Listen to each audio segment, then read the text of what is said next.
What's going on, Orange Nation? This is Neil Adler with another episode of Syracuse Central on the Fan Arch Network. Happy Tuesday. Hope everyone had a good Monday. Some of you might have had the day off. I was working for the most part, but wasn't too bad. And so here we are on Tuesday and a lot to dissect. We're getting back into Syracuse football stuff. We did yesterday too, and we'll do a little basketball later in the week. Got some recruiting stuff and just looking at the season. But in terms of Syracuse football, I'm going to start out here with two stories on recruiting stuff. And, the Fran Brown recruiting train keeps rolling along here in terms of, interest from big time recruits. So this first one is about, and I mentioned him yesterday on Syracuse Central because he had decommitted from Penn State amid James Franklin getting fired as the head coach on Sunday. And so I mentioned yesterday, keep an eye out potentially for this guy. He's a 5-star running back in the 2027 class. His name is Kemen Spell. He is out of McKeesport Area Senior High School in McKeesport, PA, which is near Pittsburgh. And again, he decommitted on Sunday.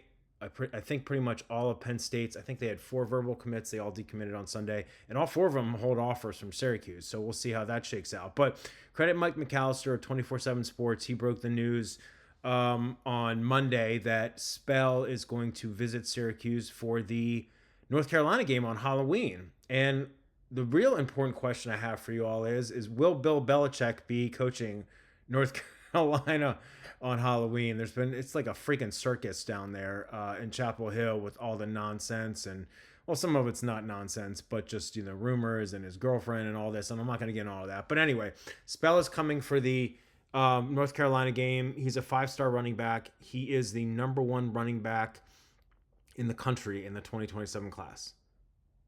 Think about that. And he's the top 10 national prospect, like top 10 overall player in the whole country. And he's coming to visit Syracuse on Halloween. So that's pretty cool. He's got a bunch of offers. Syracuse offered him in May of last year. Let me just look over my list here. Check out some of these schools that have offered him. Georgia, Michigan, Florida State, although they stink right now, but it's still Florida State. Notre Dame, Ohio State, Oregon, Penn State, obviously, Pitt, Tennessee, and a whole bunch of others. So look, I'm not saying Syracuse is going to win out for this dude, but he just decommitted from Penn State, and obviously Syracuse got in his ear right away because he's visiting. So, and again, credit to Mike for breaking that. But that's pretty freaking cool, right? We like 5-star number 1 running backs, top 10 overall prospects in any class visiting Syracuse, right? That's cool. And as I mentioned yesterday, Syracuse is off to a strong start with its 2027 class. It's early, but they got 6 verbals right now, number 4 in the country according to the 24/7 Sports Composite. So we'll keep an eye on that one. That's a good one. All right, another more recruiting news here. And then, so this is, so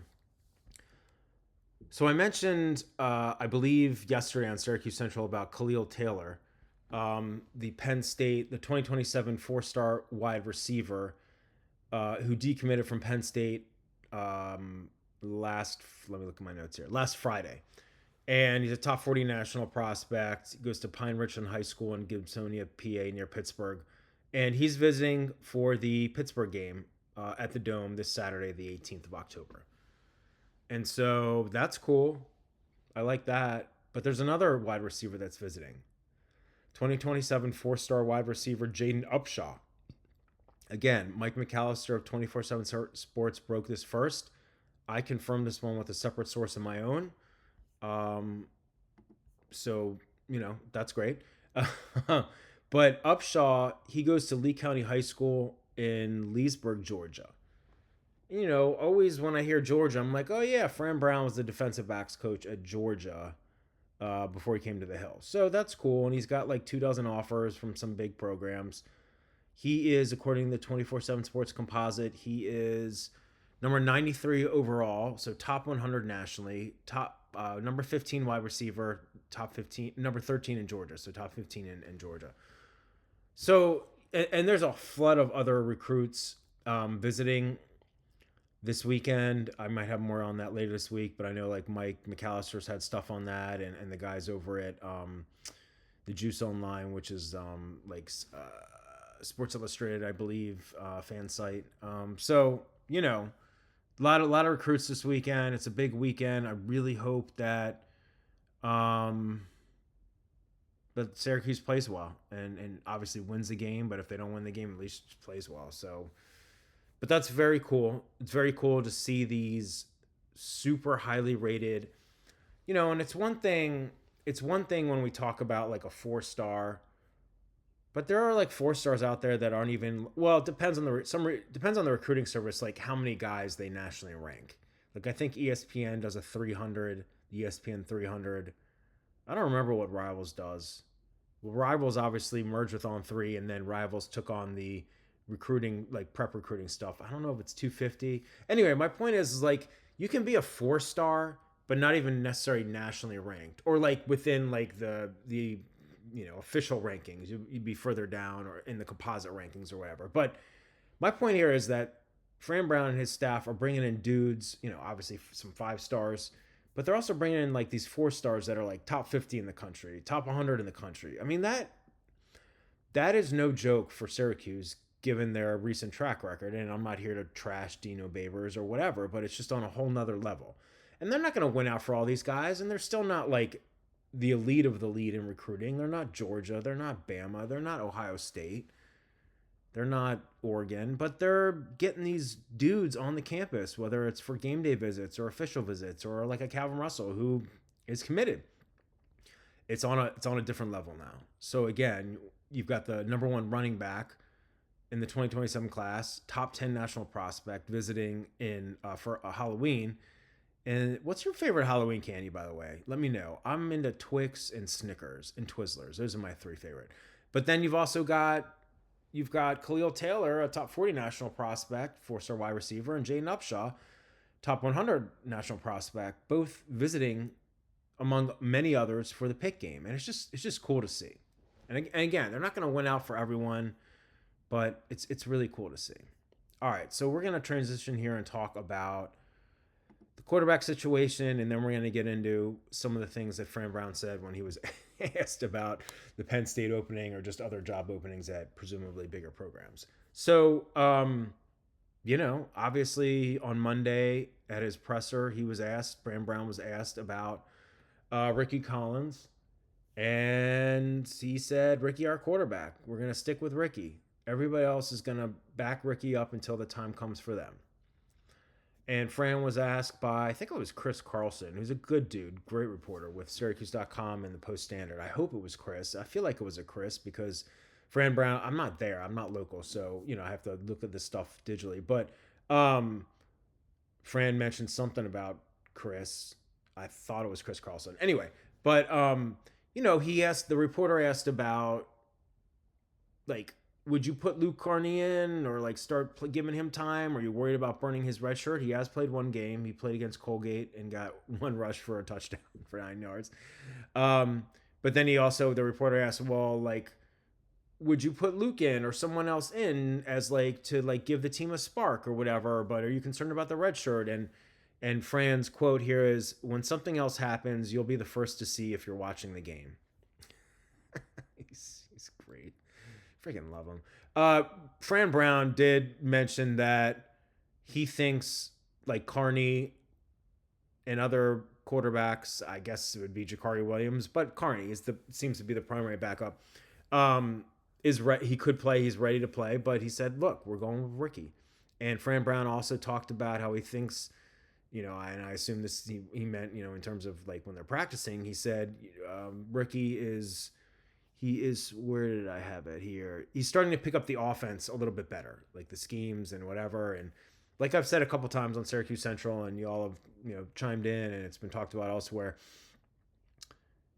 Ricky just, he needs to settle in. He's got a strong arm. He's mobile. He's athletic. He's got to make good decisions with the ball, take care of the ball, don't fumble, don't throw picks. I know, easier said than done. Not stare down his receivers. Move it around, get rid of the ball quicker in some instances, or maybe in other instances, don't rush the throw. He's got 3 touchdowns and 5 picks. He's started the last 2 games.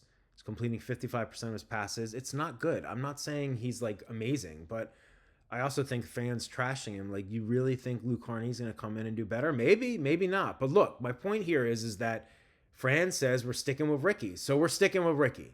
Cool. It's all good. I mean, it's not all good because they're 3-3, and I just want this team to play well and get to a bowl. I don't. They're not going to go 9-3. They're not going to go 8-4. I don't even think they're going to go 7, but they go 6-6. Win the games. Well, let's think about this. Okay, let's think about this. This is a little bit of a tangent, but I'm just going to think about this out loud. And I'm cool with sticking with Ricky. I said that yesterday too. So who do they have left? And this isn't necessarily in chronological order because I'm old and I don't remember things that well. But they have Pittsburgh, Duke, and BC at home. They have Georgia Tech, Notre Dame, and Miami on the road. I mean, Miami looks nasty in a good way. Georgia Tech looks really good.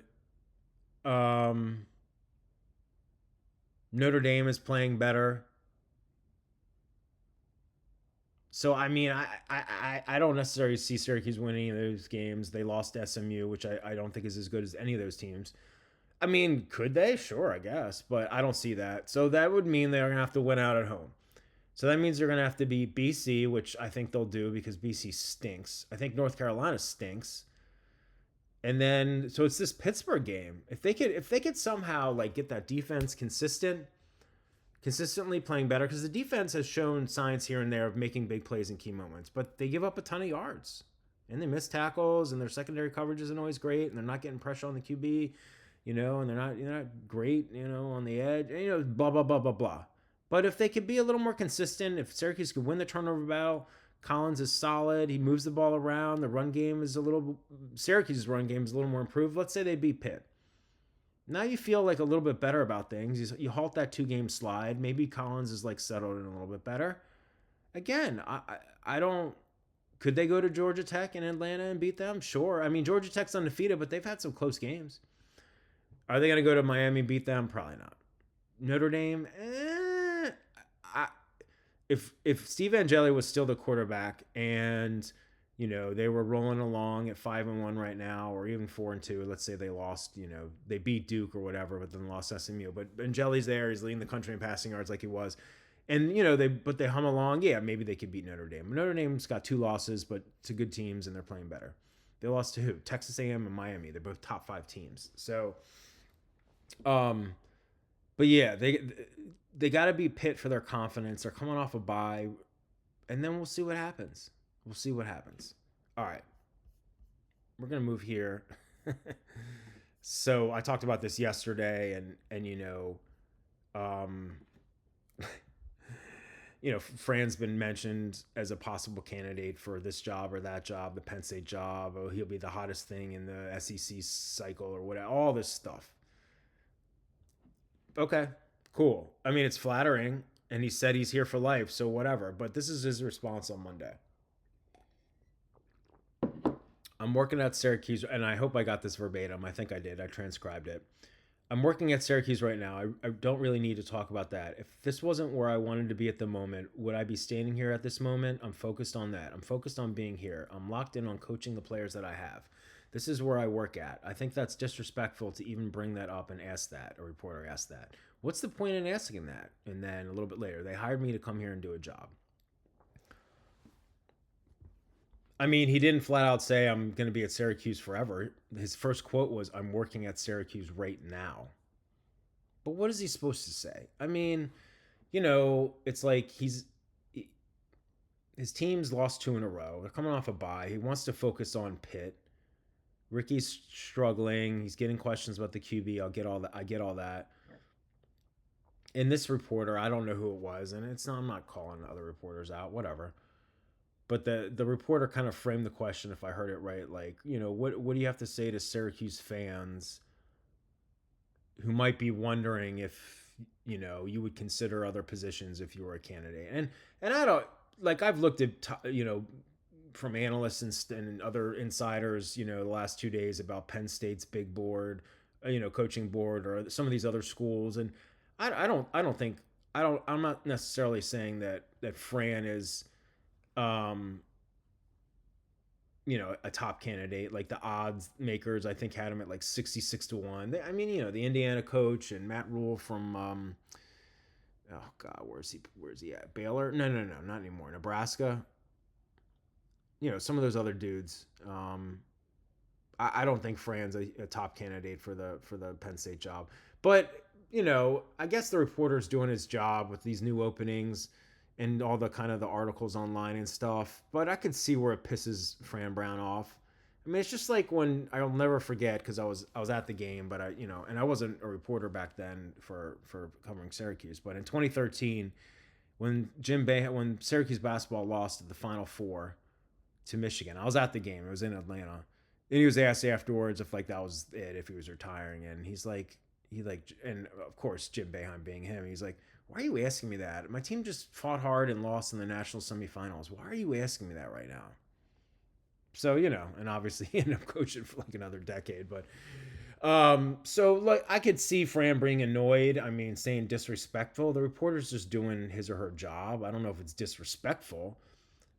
I think it's maybe a little ill-timed, but it's also relevant because James Franklin was just fired and other coaches have been fired this year. Mike Gundy at Oklahoma State, the coach at Virginia Tech, UCLA, Foster, Arkansas, and then one other one, Oregon State, and there could be others. Is Mike Norvell going to get the boot at Florida State if they stink? Billy Napier at Florida? I don't know. I mean, there's others. So, Bill Belichick in North Carolina. So anyway, Fran's comments didn't make me think he's bolting. I guess could he have worded it differently? So he was like, "I'm never leaving Syracuse." I mean, he said that in the past. He said, "I'm here for life." It is what it is. Look, if Fran Brown's going to get offers, if he's going to get offers, that's flattering. Syracuse's head coach is in demand, and he'll have to decide if what's most important to him. And, I'm sure he's making good money at Syracuse, but if he's getting offered by bigger programs with more resources, he could get more money, and it's a different conference, a bigger conference. He's got to look at what's best for him and his family. And so I believe him when he said he's here for life, or at least for a long time. And, this is the kind of stuff that comes up. And as more coaches are fired, assuming Fran continues to do a good job coaching, as well as building the recruiting and the building the program the right way and the culture here, he's going to get linked to that stuff, whether he's a top candidate or not. He's going to get mentioned. And so, I mean, I don't know, I probably wouldn't have, if I was there, and that's hindsight, I probably wouldn't have asked them about that today. But I get it. Franklin was just fired yesterday, and there was multiple articles talking about Penn State should look at Fran Brown, and he's from the Northeast, and so it is what it is. I think Fran Brown's not going anywhere anytime soon. This is fun stuff to talk about. What do y'all think? I don't think he's a top candidate for the Penn State job, but do y'all think if he was offered the Arkansas job or one of the other SEC, do you think he would take it? Could you blame him? No. So anyway, all right, I'm going to wrap this up. Hope you enjoyed the show. If you didn't, feel free to tell me why and what you're hoping to hear about. Like I said, we'll get more into basketball. Basketball season's 3 weeks away. We'll get more into basketball and recruiting on both sports. And I appreciate your support. This is Neil Adler with Syracuse Central on the Fan Arch Network. Have a great rest of your Tuesday. Tomorrow's hump day. I'll talk to you again tomorrow on Wednesday, friends. Take care.